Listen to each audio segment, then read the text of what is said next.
सीताराम सीताराम कहिए, जब तक कहे मोदी जी तब तक घर में रहिए। सीताराम सीताराम सीताराम कहिए, जब तक कहे मोदी जी तब तक घर में रहिए। छींक खांसी आए तो रुमाल मुख पर रखिए, हर 10 मिनट पर अपना हाथ साफ करिए।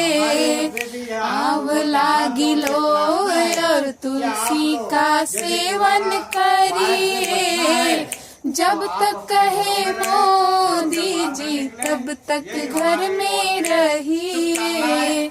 सीताराम सीताराम सीताराम कहिए, जब तक कहे मोदी जी तब तक घर में रहिए। मिले चाहे मीत चाहे मिले केहू पहुना, उनसे बना के दूरी 6 फुट का रहूना।